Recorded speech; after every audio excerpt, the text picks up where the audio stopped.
धुनन शिल्प करस्पर्शान मूर्जा किम पेक्षे। आप तो उपज्ञ मनुलंघम दृष्टिष्टेश। इसके अनात्मार्थम बिना रागे शास्ता शास्त्री सतोहितम धुनन शिल्प करस्पर्शान मूर्जा किम पेक्षते। बस ये महानुभाव इतना जबरदस्त मंत्र है। नमोकार मंत्र में कुछ नहीं है ज्यादा ताकत। नमोकार मंत्र तो बेईमान लोग भी फेर लेते हैं, रावण भी फेर लेता है। नमोकार मंत्र तो रावण भी फेर लेगा, पापी भी फेर लेगा, सब फेर लेते। वो तो बेचारा सीधा साधा है, जो उठाए नमो हरिहंताणम सब फेर लेते। लेकिन ये मंत्र पापी नहीं फेर पाएगा, क्योंकि पापी व्यक्ति बिना स्वार्थ के कुछ करता ही नहीं है। हर संसारी प्राणी, क्योंकि संसारी व्यक्ति कोई भी कार्य करेगा सबसे पहले क्या देखता है, इसमें मुझे क्या लाभ। स्वार्थ आएगा ही आएगा। नमोकार मंत्र स्वार्थी लोग पढ़ते हैं बहुत ज्यादा, निस्वार्थी भी पढ़ते हैं। संकट दूर हो जाए, मुझे इच्छा पूर्ति हो जाए, ये सब स्वार्थ में पापी लोग भी पढ़ते। लेकिन अनात्मार्थम बिना रागई शास्त्रा शास्त्री सतोतम, हमारा कोई राग नहीं, कोई स्वार्थ नहीं,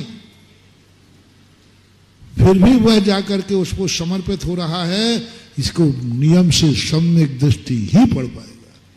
बिना स्वार्थ के कोई काम करता है मन ही नहीं लगता।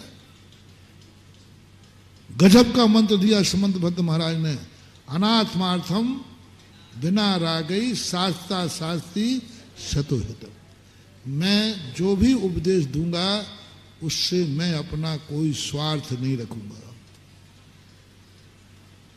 एक नियम लेना है, अपन सबको लेना है। सिद्धि मंत्र बता रहा हूं, जो मुंह से बोलोगे वह होगा। बस एक बात, कुछ भी मैं अपने मुंह से कहूंगा, मैं अपना उसमें कोई निजी स्वार्थ नहीं रखूंगा, और कभी सामने वाले को धोखा नहीं दूंगा। सामने वाले को धोखा देके नहीं बहलाऊंगा, उसका अहित नहीं करूंगा। दो बातें यदि अपन ने सिद्ध कर ली, जाओ तुम्हारे मुख से जो निकलेगा वही होगा। अमावस्या को भी पूनम होना है तो होगी रहेगी, क्योंकि तुमने एक नियम लिया। एक बार ऐसा प्रैक्टिकल हुआ, एक व्यक्ति गुटखा खाता था। उसके माँ बाप ने उसको बहुत कहा, बहुत कहा। माँ बाप ने सेल पास तक ले, देख तू गुटखा छोड़ता नहीं, मैं सेल पास खाता हूँ। तो कहता पापा आपको तो मर नहीं है तो हम काहे गुटखा छुड़ा रहे, आप खा लो ना। मैं गुटखा नहीं छोड़ूंगी, पापा सेल फास खावे तो खा लेगा। हाथ पैर तोड़ दिए उसके, मार के पीट के, सारे जितने उपाय थे सब कर दिए, वो छोड़े। एक दिन प्रवचन में आया वो, और वो काकताली न्याय से उस दिन प्रवचन उसी गुटके पे हो गया। गर्मी का समय था भयंकर, मई का लगभग महीना होगा, राजस्थान की गर्मी। और प्रवचन वो 1-1.5 घंटे खिंच गया, ऊपर ही खिंच गया। अब वो सोता बैठा है प्रवचन में, और उसने प्रवचन सुनते सुनते गुटखा छोड़ दिया, काय सुर कर लिया, और घर जाके कहता है मैं गुटखा छोड़ाया हूं। बोले तू छोड़ ही नहीं सकता। बोले अब मेरे प्राण भी निकल जाए तो मैं गुटखा नहीं खाऊंगा। पूछा कैसे? बोले महाराज के प्रवचन में गया था, वहां छोड़ दिया। अब वैसे ही हमारे संबंध में बहुत अटकल पच्ची बहुत चलती है, बहुत हमारी धुआं की बहुत उड़ती है।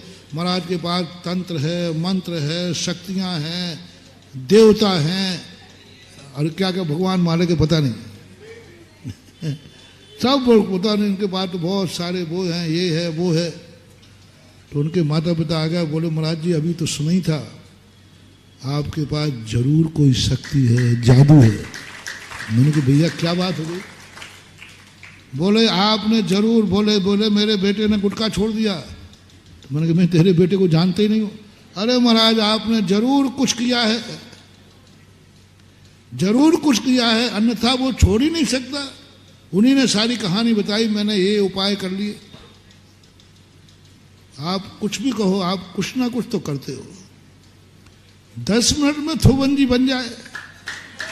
राम राम, कुछ तो हम कितने ही सफाई दें, लोग मेरे पर विश्वास नहीं करते। बोले महाराज जी ऐसे ही कहते ही रहते हैं, कंजूस बनिया यही कहता मेरे पास तो कुछ है ही नहीं।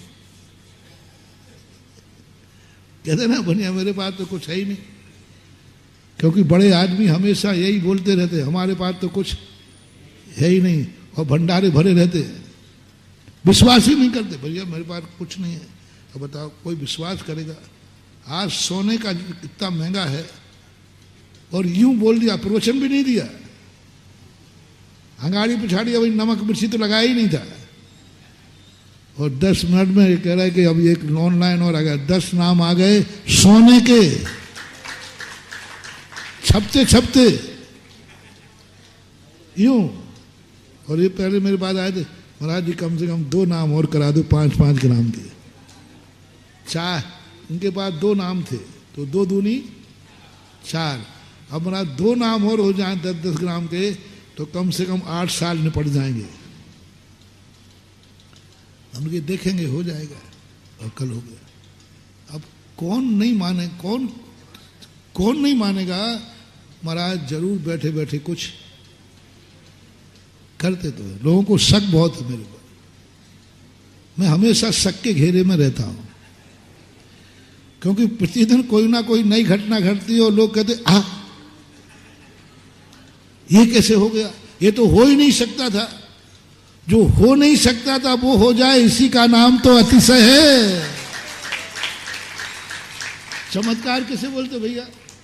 जो हो नहीं सकता था वो हो जाए, उसी का नाम चमत्कार है। नहीं महाराज आप तो कुछ कहो, आपने तो कुछ कहा है। मैंने कि भैया मुझे बदनाम मत कर, मैं तेरे बेटे को नहीं। महाराज जी आप सब जानते हैं, आप अंतर्यामी हैं, आप सब कुछ जानते हैं, आप सब पहचान लेते हैं कि सभा में कौन व्यक्ति कैसा कहाँ बैठा है। उसने इतना चढ़ा दिया। मैंने कि भैया मैं नहीं जानता हूँ, मैंने इस उद्देश्य से दिया भी नहीं है। अच्छा बुला बेटे को। तो बेटा आया। मैंने कि भैया बता तू मेरे पास कभी आया? बोले नहीं आया। मैं जानते ही नहीं तुझे, तू ये बता तूने गुटखा छोड़ कैसे दिया? लोग तेरे पापा कह रहे हैं कि आपने कोई इसके ऊपर कोई मंत्र फूंक दिया है, मंत्र। बोल बेटा कैसे किया? बोले महाराज जी मैंने बहुत, देखो गजब की बात है, उस दिन मुझे पता कि मेरे गुरु ने जो कहा है उसका कितना बड़ा प्रभाव पड़ता है। उसने कहा महाराज जी मैं पूरे 1.5 घंटे प्रवचन में यही सुनता रहा। गर्मी का समय, एक टाइम आप खाते पीते हो, गला सूख रहा है, और आप आगम से, उदाहरण से, सब तरफ से समझाए जा रहे हो। आप इतनी मेहनत क्यों करते हो? हम गुटखा खाएं, मरें, कैंसर हो, आपको क्या तकलीफ है? आपके मुनि व्रत में क्या तकलीफ है? आपको क्या लाभ है? महाराज क्यों इतनी मेहनत करते हैं? क्यों इतना समझा रहे हैं? क्यों गर्मी में अपने गले का ध्यान नहीं रख रहे हैं? और पसीना पसीना हो रहा था, पसीना भी टपक रहा था। ये इसके बावजूद भी ये ध्यान कुछ नहीं रख रहा, फिर भी समझा रहे हैं। बस मेरे मन ने कहा देख ले। तो मैंने कहा मम्मी पापा? बोले महाराज ये सब स्वार्थी है, ये जब भी छोड़े, अरे बेटा गुटखा मत खा, पैसा बर्बाद हो रहा है, कैसे कमाते हैं, इनको हमारी चिंता नहीं है। उसने पूरी कहानी बताई यथार्थ में। और भाई हमें पैसा बर्बाद कर रहा है तो कैसे पैसा कमाता है, जब कमाएगा तब पता चलेगा। तो हमारा मन कहता है बेटा ये तेरी चिंता नहीं कर रहे, तो बेटा तू मर जाएगा तो फिर बुढ़ापे में क्या होगा? अरे ये तो अपने बुढ़ापे का इंतजाम कर रहे हैं। मुझे गुटखा नहीं छुड़ा रहा है, ये अपने बुढ़ापे का। मम्मी भी यही व्यवहार था, पत्नी भी यही कहती है तुम्हें कुछ हो गया तो मेरा क्या होगा, मैं विधवा हो जाऊंगा। अरे ये भी स्वार्थी। इसलिए मेरा मन करता था ये लोग हमारी किसी को चिंता नहीं है, सब अपने अपने सुख को रोवे, पिता पुत्र दारा, सुत दारा होए न सीरी, सब स्वार्थ के हैं भीरी। ये सब स्वार्थी है महाराज, इसलिए मैंने तो नहीं छोड़ा। उनकी अब मेरी और बता दे। तो मैं यही सोचता हूँ, मैं गुटखा खाऊं तो महाराज को कौन सा बिल देना है? महाराज का नुकसान क्या है? मैं दुर्गति जाऊं तो क्या नुकसान है? मुझे कैंसर हो तो क्या नुकसान है? मेरा बाप निपूता हो तो क्या नुकसान? मेरी पत्नी विधवा हो तो क्या नुकसान? मैं सड़ सड़ के मरूं, इनको क्या नुकसान है? क्यों पीछे पड़े हैं? बस मेरे मन ने कहा, देख आज गुरु बोल रहे हैं जिसका कोई स्वार्थ नहीं है। अभी तक तू हर बार ये कहता था ये अपने अपने स्वार्थ के लिए कह रहे हैं, अब बोल गुरु का क्या स्वार्थ है? मुझे 1.5 घंटे में पागल हो गया। मेरा दिमाग ने एक बार बोल अब गुरु का क्या स्वार्थ है, क्या लेना देना है उनको, क्या मतलब है तुझसे? कहे जा रहे आगम से, तर्क से, नय से, कैसे भी होता ही प्रवचन है। बस मेरे मन ने कहा बेटा बस आखिरी है, यदि आज नहीं सुधरा तो तेरा विनाश निश्चित है।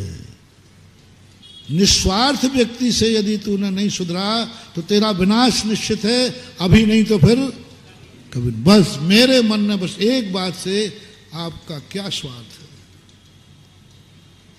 इसलिए मैंने छोड़ दिया। मैंने पापा से कहा अब तो मैं जादूगर नहीं हूं, अब तो मैंने नहीं किया। बस एक सिद्धि जरूर मैंने की है कि मैं उपदेश देते समय अपना कोई स्वार्थ नहीं रखूंगा और तुम्हारा कभी हित नहीं करूंगा। और ये 2 बातें जब तुम्हें, मैं खुद कहता हूं, उस वक्ता की कभी बात मत मानना जिस वक्ता में दिखे कि इसमें वक्ता का स्वार्थ है। तुम्हें लग जाए कि ये बात मान ली तो वक्ता को बहुत स्वार्थ है, उसकी बात कभी मत मानना। और जिस बात में तुम्हें लग जाए कि ये बात मानने से मुझे नुकसान है तो भी मत मानना। लेकिन यदि तुम्हें ये पता चल जाए कि मेरा वक्ता का कोई स्वार्थ नहीं है, रिपीट कर रहा हूं, मेरे गुरु का कोई स्वार्थ नहीं है, और ये भी पक्का है मानने में मेरा कोई अहित नहीं है, हित ही है, फिर बेटा 1 मिनट की देरी मत करना, तुरंत 9 बार नमोकार मंत्र पढ़ लेना, फिर देरी नहीं करना। और यही विश्वास है लोगों को, इसलिए कोई देरी नहीं करते। महाराज ने कहा है ना, महाराज बैठे हैं ना, महाराज ने कहा है, महाराज बैठे हैं ना, फिर देरी मत करो, बोल दो, एक एक मेडल बोल दो। महंगा वैसे ही सोना बढ़ते हुए वस्तु पे कोई दान नहीं देता। क्या पता 2 लाख तक पहुंच जाए, बोले 10 लाख पहुंचेगा, पहुंचने दो ना, बोलना है तो बोलो। फिर 2-3 लोगों को मैंने कहा तो थोड़े कमजोर मन को पूछते ना, हर साल देना है और सोना बढ़ रहा है, तो उसका जवाब था, बोले हाँ जब तक घट में प्राण है, और क्या होगा, 10 लाख तक जाएगा, और क्या होगा। अरे मन की बदबर, वो खुद बोले क्या होगा, 10 लाख तक जाएगा। अरे मैंने ग्राहक पक्का है। रेपुटेशन बनाओ, विश्वास बनाओ, बाप बेटे का विश्वास जीते, छोटा नहीं, छोटे को नहीं बोल रहा हूं, बड़ों को बोल रहा हूं। बड़े लोग अपने छोटे का विश्वास जीते, भगवान जीते विश्वास भक्त का, गुरु जीते विश्वास शिष्य का, बाप जीते विश्वास जीते बेटे का। विश्वास जीतना है, दुनिया हमें जीना है, और कुछ नहीं है दुनिया। बस एक बार तुम्हारे ऊपर विश्वास हो जाए, फिर तुम्हें कहना तो छोड़ो, तुम्हारा इशारा भी काफी है। इशारा तो छोड़ो, तुम्हारा बैठना ही, बस कुछ नहीं करना अपन को, विश्वास बस जीतना चाहिए। और ये विश्वास में बहुत बड़ी ताकत होती है। तो अपना निजी स्वार्थ नहीं रखना, और निजी स्वार्थ तुमने रखा तो फिर तुम, सब व्यक्ति कह रहे वो स्वार्थी है, उसकी बातों में मत आ जाना, क्योंकि वो बिना स्वार्थ के कभी कुछ बोल ही फिर तुम्हारा कोई विश्वास नहीं करता है। ऐसी स्थिति में, इसलिए मैं जो अपना प्रसंग चल रहा था कि हमें उस जीवन में उस स्थिति पे समंत्रभद्र महाराज ने जो सूत्र दिए, तुम्हारा आकर्षण किससे है? भगवान बनने से। वो जानते थे कि लोग द्रव्यान योग पढ़ेंगे, शुद्ध आत्म तत्व का ज्ञान करेंगे, तुरंत कहेंगे आई एम गॉड, मैं भगवान हूं। सब भगवान बनना चाह रहे हैं, सब भगवान बनना चाह रहे हैं। समंतभद्र बन जाओगे। इसलिए समंतभद्र महाराज ने रत्नकंड श्रावकाचार्य में सबसे पहले भगवान का लक्षण कहा। पहला लक्षण क्या कहा है? देव का। दो तीन गाथा की बात ही तो है। आप तो न छिन्न दोषण सर्वज्ञ न गमेश न भवितव्यम नियोग आदि, ये सबसे पहले उन्हें शुरुआत ही की, क्योंकि वो जानते हैं कि दुकान पर वो माल, क्योंकि इससे हर व्यक्ति आकर्षित होता है। सब व्यक्ति भगवान बनने से, भगवान से आकर्षित है। कुछ बनने में आकर्षित है, कुछ भगवान को पाने में आकर्षित है। पूरे विश्व में देख लेना, एक वर्ग वो है जो भगवान बनने में पूरी ताकत लगाए हुए है, दूसरा वर्ग वो है जो भगवान से मिलने की ताकत लगाए हुए है। भगवान मुझे मिल जाए, भगवान का दर्शन हो जाए, भगवान की कृपा हो जाए, भगवान प्रसन्न हो जाए, ये दूसरा आकर्षण है। पहले आकर्षण में मैं खुद ही भगवान बन जाऊं। जैनियों में जो समय सार पढ़ने वाले हैं, उनका मन क्या है? मैं स्वयं बन नहीं जाऊं, भगवान हूं, आई एम गॉड, मैं खुद ही भगवान हूं। और दूसरे लोग भगवान को प्रसन्न करने में लगे हैं। इसलिए समंतभद्र महाराज ने कहा, लो मैं तुम्हें पहले जो सबसे आकर्षित चीज है उसी में मत ठगे जाना, मैं भगवान का स्वरूप बताता हूं। तुम भगवान हो। सबसे पहला नमोस्तु मैं करूंगा, बस लक्षण घटित हो। मेरे पास एक थर्मामीटर है। क्या आप 18 दोषों से रहित हैं? 18 दोषों से रहित हैं। क्षुत पिपासा जरातंक जन्मांतक भयस्मना राग द्वेष मोह से यस्याप्तता साह प्रकीर्तते। बस इतना सा है, कुछ नहीं। हमारे यहाँ तो कोई भी भगवान बन सकता है। जैन दर्शन ही तो एक ऐसा दर्शन है जो प्रजातंत्र है। प्रजातंत्र किसे कहते हैं? सबको, सब भगवान बन सकते हैं 18 दोषों से रहित। 18 दोषों से रहित, अनंत चतुष्टय से सहित। दो चीजें चाहिए, 18 दोषों से रहित और अनंत चतुष्टय से सहित। यदि आप हो तो आप स्वयं देव हैं। और 18 दोषों से रहित और अनंत चतुष्टय सहित नहीं है।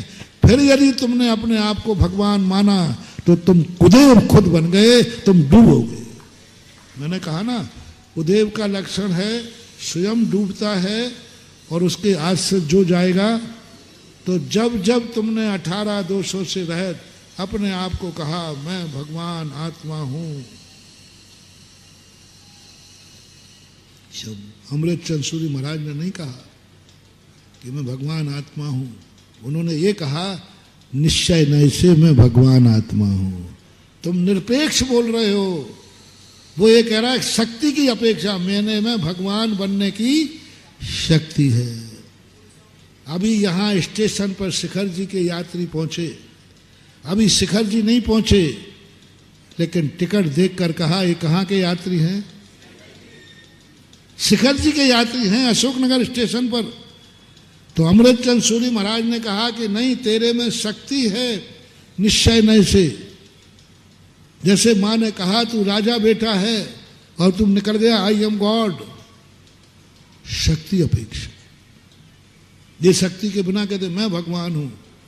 महानुभाव, बहुत कड़वा सत्य बोल रहा हूं। कभी ऐसा भाव आ जाए तुम ही खुद कुदेव हो, तुम ही खुद, क्योंकि कुदेव की परिभाषा क्या है? जिसमें 18 दोष पाए जाए और अनंत चतुष्टय जिसमें ना पाया जाए उसी का नाम तो कुदेव है। और बाहर के लक्षण तो बहुत सारे घटाए गए, अपन तो अंतरंग लक्षण देख लो। आपको भूख लगती है, प्यास लगती है, बुढ़ापा आता है, बीमार होती है, पसीना आता है, बस तो आप देव नहीं है। कहा किसी भी हालत में कहना मैं देव नहीं हो सकता। और इनके द्वीप में जो जाएगा इनके सहारे में, वो पत्थर की नाव के समान डूबेगा, क्योंकि उन्होंने कुदेव का जो स्वरूप है वो तो है, लेकिन देव का स्वरूप नहीं है, देव का स्वरूप नहीं है। इसी प्रकार शास्त्र का उन्होंने कहा हिंसा रही है धम्म में। पहले फिर उन्होंने गुरु का स्वरूप कहा। कौन है गुरु? जिस चाय को गुरु कह रहे हो तुम, कहलवा रहे हो गुरु। सबसे पहला को गुरु वो है जो गुरु की कोटि में नहीं आता। 28 मूल गुण नहीं है, 28 मूल गुण नहीं है, दिगंबरत्व नहीं है, और उसको कोई गुरु कह रहा है, वो अपने आप को गुरु मान रहा है। ध्यान रखना, वो कुगुरु के अंतर्गत आएगा। तुम चाहे जैन हो चाहे कोई भी। जैसे हमने कहा 18 दोषों से रहित नहीं है, वो अपने आप को देव माने तो कौन है? 18 दोष वाला अपने को श्रावक कहे तो, मुनि कहे तो चले कोई बात, देव कहे तो बाधा है। श्रावक तो वो है, श्रावक हो सकता है 18 दोष वाला, लेकिन देव नहीं हो सकता 18 दोष वाला। इसी प्रकार तुम श्रावक हो सकते हो, तुम्हें गुरु किसी ने कहा, और वो भी गद्दी पे कहा, कोई लौकिक शिक्षा में नहीं कहा, जिनवाणी के क्षेत्र में कहा, तत्व दृष्टि में कहा। जो अपने आप को गुरु सुन करके, और गुरु की कोटि में नहीं, 28 मूल गुण नहीं है उसके पास, और सब उसको गुरुदेव गुरुदेव कह रहे हैं। और ही जनवाणी में, लोक व्यवहार में नहीं, जनवाणी गद्दी पर, वो स्वयं कुगुरु है, वो डूबेगा। श्रावक के गुण हैं उसमें, कोई पापी नहीं है, व्यसनी नहीं है, रात में नहीं खाता, शराब जुआ नहीं खेलता, कोई भी दोष नहीं है। बहुत बड़ी चीज कह रहा हूं महानुभाव, एक भी दोष उसमें नहीं है श्रावक का जो दोष होता है, लेकिन वो अपने आप को गुरु मानता है। श्रावक का एक भी दोष नहीं, रात में खावे नहीं, बिना छना पानी पीवे नहीं, एक टाइम भोजन करे, सब कुछ पूरे कहना के चाहिए सर्वोत्कृष्ट श्रावक है।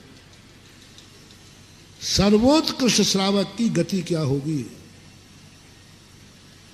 सर्वोत्कृष्ट श्रावक यदि अपने आप को गुरु मानता है तो वह पत्थर की नाव के समान डूबेगा। अनंत संसारम हिंडदी, पुजवर कुंद कुंद स्वामी प्रवचन सार, वो अनंत संसार में भटकेगा, निर्दोष श्रावक व्रत पालने वाला, क्योंकि वो गुरु मानता है अपने आप को। इसलिए महानुभाव, यदि तुमने 28 मूल गुण नहीं है, विषयासा वसाती तो नरारंभो परिग्रह ज्ञान ध्यान तपो रखता तपस्वी साप्रसिद्ध, ये यदि गुण तुम्हारे में नहीं है, इसलिए हमारे आचार्य श्री धन्य है, जय हो गुरुदेव, जिन्होंने कहा नहीं, आरिकाओं को कह दिया, हिलक छुल्लक को कह दिया अर्घ नहीं चढ़वाना, ये अर्घ गुरु का है। तुम छुल्लक हो, तुम आरिका हो, तुम गुरु नहीं हो। गुरु निर्ग्रंथ होता है, गुरु 28 गुणों से युक्त होता है।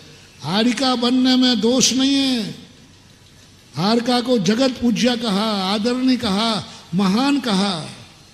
क्षुल्लक के कम वर्णन है क्या? अरे महान क्षुल्लक, महान महिमा गाई है क्षुल्लकों की।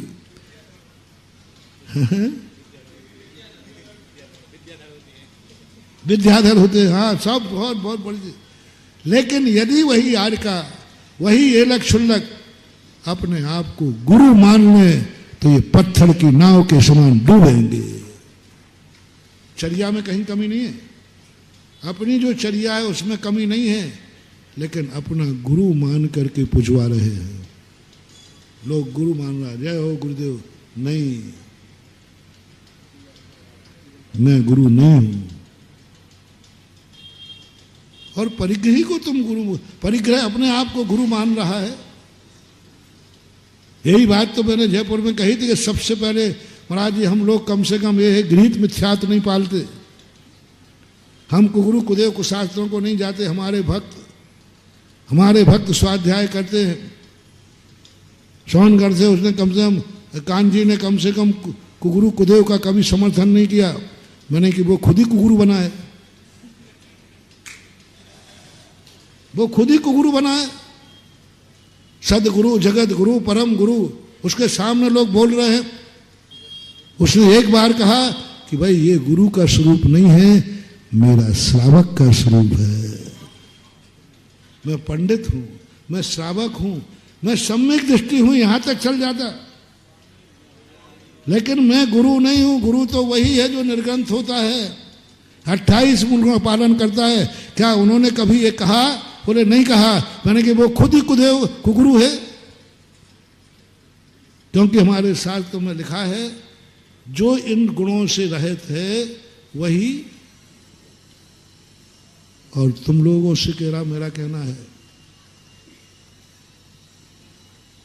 क्षुल्लक को क्षुल्लक मानने में मिथ्यात, आरिका को आरिका मानने में मिथ्यात, बाप को बाप मानने में मिथ्यात कोई नहीं था। खूब पैर पड़ो, खूब आदर दो, सम्मान दो, कहाँ है।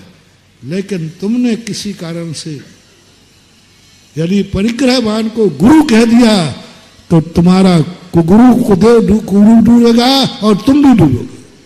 अब पढ़ते रहो, खूब आचरण कर रहे हो, तुम बहुत अच्छे हो, क्रोध कभी आता नहीं, गुस्सा कभी आता नहीं, अबक्ष खाते नहीं, व्यसन कोई है नहीं। लेकिन आपका गुरु परिग्रही है। परिग्रहवान गुरु को यदि गुरु मान रहे हो तो इतने सब करने के बाद भी तुम पत्थर की नाव में बैठे हो और डूबोगे। ये आगम का वचन है। उपल नाव क्यों कहा? उपल नाव का अर्थ क्या है? डूबना है, डूबोगे। इसलिए सारे जगत से मेरा कहना है, तुम कहीं किसी परिग्रही को गुरु तो नहीं मानते हो।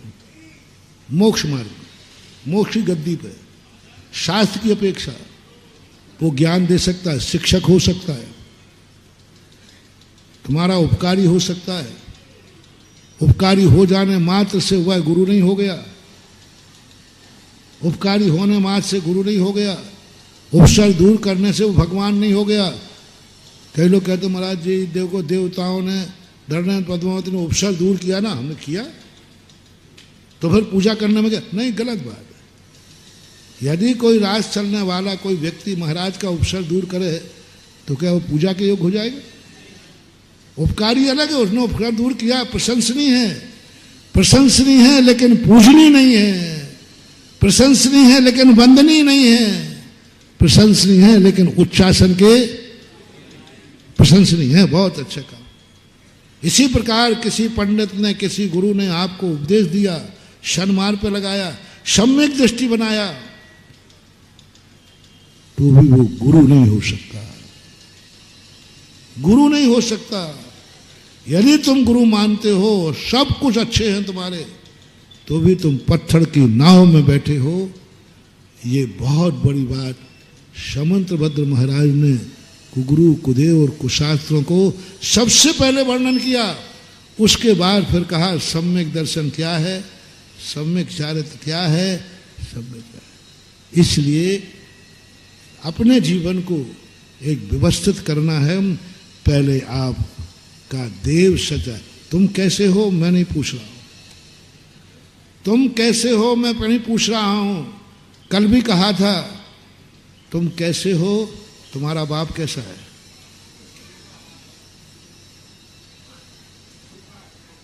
मेरे लक्षण ही उल्टे सीधे होते। मैंने ये नहीं पूछा कि तुम कैसे हो, तुम्हारी जाति कैसी है, तुम्हारा कुल कैसा है, तुम्हारा देश कैसा है, तुम्हारे भगवान कैसे हैं, तुम्हारा शास्त्र कैसा है, तुम्हारे गुरु कैसे हैं। बस सब चोखे हैं तो तू भी चोखा बन जा रे।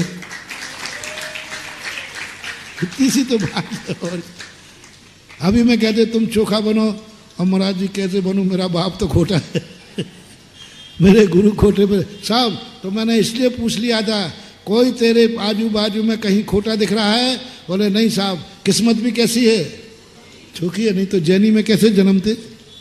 और यदि किस्मत खोटी होती तो आज तो मेरे पंडाल में प्रवचन नहीं सुन रहे होते। जब किस्मत चौकी, सब कुछ चोखा है, बस अब धीरे से, और कुछ नहीं कहूंगा, जब सब चोखा है तो तू और चोखा बन जा, बस सोने में। इसलिए मैं कह रहा हूं कि जैन दर्शन सबद्र मत महाराज कहते, इनसे मत पूछो ये कैसे है, पूछो तेरा भगवान कैसा है, तेरा शास्त्र कैसा है, तेरा गुरु कैसा है। ये सच्चा होना चाहिए बस। तेरा दर्पण कैसा है, चेहरा कैसा है ये नहीं पूछ रहा हूं, चेहरा कैसा है ये नहीं पूछ रहा हूं। क्या पूछ रहे हैं पूज्यवर? दर्पण कैसा है। और दर्पण यदि स्वच्छ है तो मैं अपना मुंह खराब नहीं करूंगा कि तेरा मुंह काला है। ये बोलना अच्छी बात नहीं है भैया। देखो मैं कहूं तेरा मुंह काला है, वो ट्रक के पीछे लिखा रहता है ना, मेरे नजर वाले तेरा नहीं, मैं नहीं कहूंगा, मैं नहीं कहूंगा। मुझे मालूम है सबके चेहरे दे, तेरा मुंह काला है ये मैं नहीं कहूंगा, पर मैं ये कहूंगा तेरा दर्पण कैसा है। अरे मेरा दर्पण बहुत अच्छा है, बस दर्पण को यूं कर लेना, तू अपने बोल से बोल मेरा मुंह काला है। बस दर्पण सही है तो हमें अपने चेहरे को खुद देखने की शक्ति आ जाएगी। इसलिए धर्म की शुरुआत कहाँ से हुई? हमने प्रारंभ में कहा था द्रव्य योग्यता। किसको उपदेश देना, कौन उपदेश का अधिकारी, क्या वह अहित को छोड़ने के योग्य है? कुछ अहित ऐसे हैं जो छोड़ने से तुम मर जाओगे। बोलो बगला यदि मछली छोड़ देगा तो क्या होगा?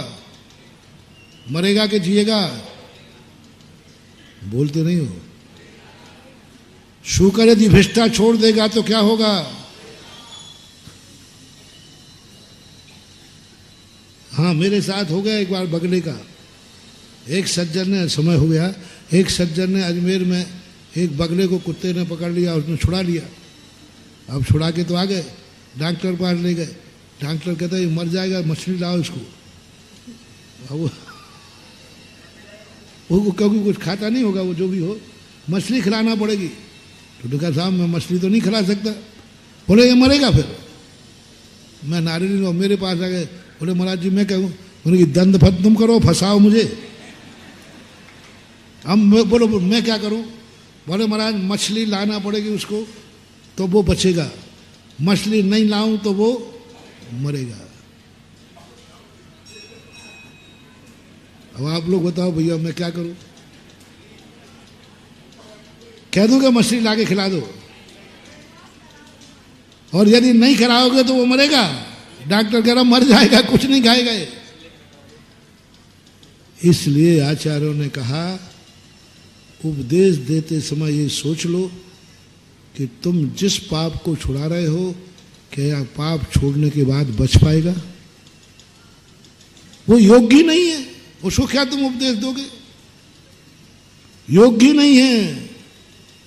सारी मछलियां छोड़ देगा तो धीवर मर जाएगा। तुमने कहा ठीक है एक छोड़ दे। सारी क्यों नहीं छुड़ाई? सारी क्यों नहीं छुड़ाई? मर जाता वो। तो कुछ उपदेश ऐसे हैं जो किस्मत ही उनको है। इसलिए मैंने कहा द्रव्य स्वाध्याय करते समय, उपदेश देते समय, अपन को खुद समझते समय पहले अपनी योग्यता पहचानो। क्या दो चीजें मैंने कही थी, अनिष्ट का निवारण और इष्ट की प्राप्ति। क्या इसके योग्य तुम हो कि अनिष्ट का निवारण करोगे? तो मैंने एक इंद्रिय को बता दिया, वो अनिष्ट का निवारण कर ही नहीं सकता। त्रस अनिष्ट का निवारण करता है, लेकिन उसको अनिष्ट को पहचानने की क्षमता नहीं है। अब आ गया संगी पंचेंद्री। संगी पंचेंद्री ही इष्ट अनिष्ट को समझ सकता है, उसको समझने की शक्ति है। आज इतना ही समय हो गया। बहुत अच्छा विषय महानुभाव, समझने का प्रयास करो।